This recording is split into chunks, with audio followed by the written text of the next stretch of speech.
I want to start by saying I was embarrassed and furious at my last video. I shoot these things on my laptop so I can see properly in the big screen.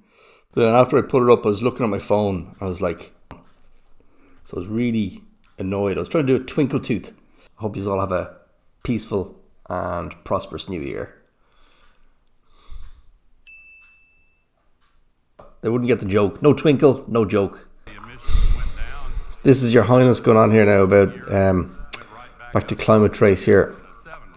He shows a load of depressing graphs. That's what the whole video seems to be about. Just loads of scary, depressing graphs.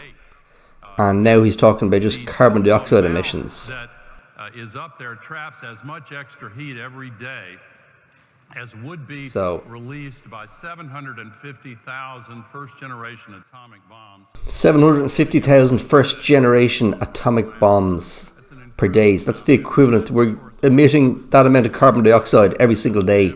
I would go for the carbon dioxide over the bombs, and that's for sure. We emit every year 36 billion tons of carbon dioxide. I just want to freeze that here. Have a look at that ping.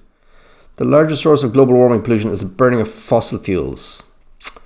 So, well, I don't think that's true because I think natural emissions are more. I look more into that. Natural emissions like the sea, decomposing stuff in swamps, dead animals, dead trees. So I think that's the biggest source of greenhouse gases.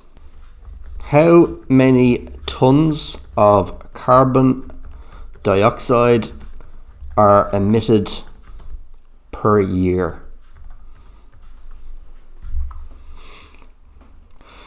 So 36 billion, that's the same number that he's given here.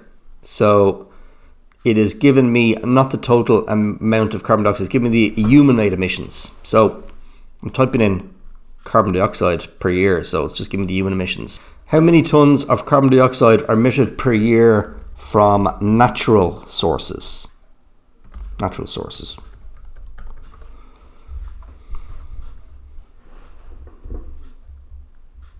Meanwhile, natural sources of CO2, such as undersea volcanoes and hydrothermal vents, release carbon. Altogether, the planet absorbs and emits around 100 billion. Okay, I'm not interested in how much it absorbs. I'll click this link here.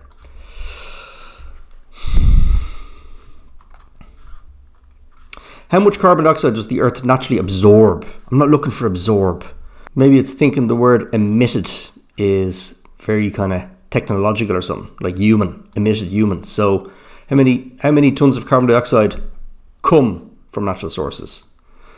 How many tons of carbon dioxide come from natural sources? How much oh Jesus. Okay. And this is Google. This is Google as well, so it's very disappointing that they're not giving me a straight answer. I'm sure if I typed in anything else. How many tons of meat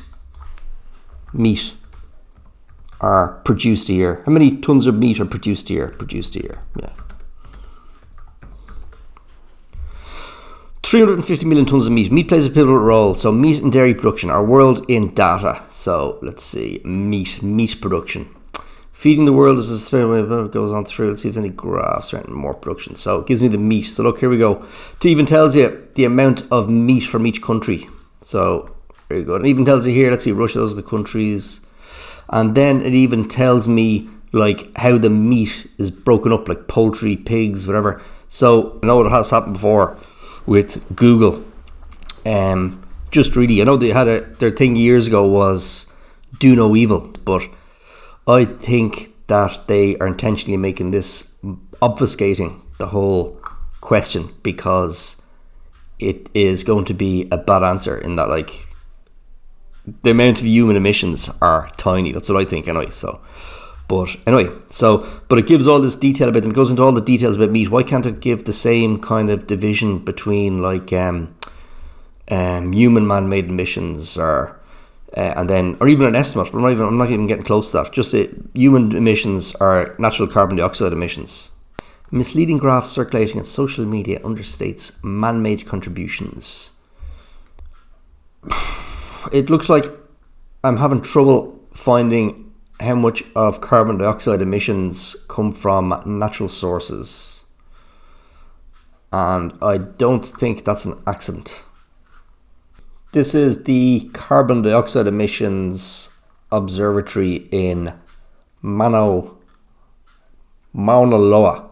It's in Hawaii. I think it's the longest serving carbon dioxide observatory in the world.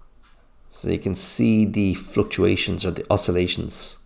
In the summer, when there's going to be more oxygen emitted, so it's going to be lower in the summer, it's going to be higher in the winter, because more carbon dioxide is coming out in the winter than the summer. So you can see the oscillations that are very steady, which is interesting.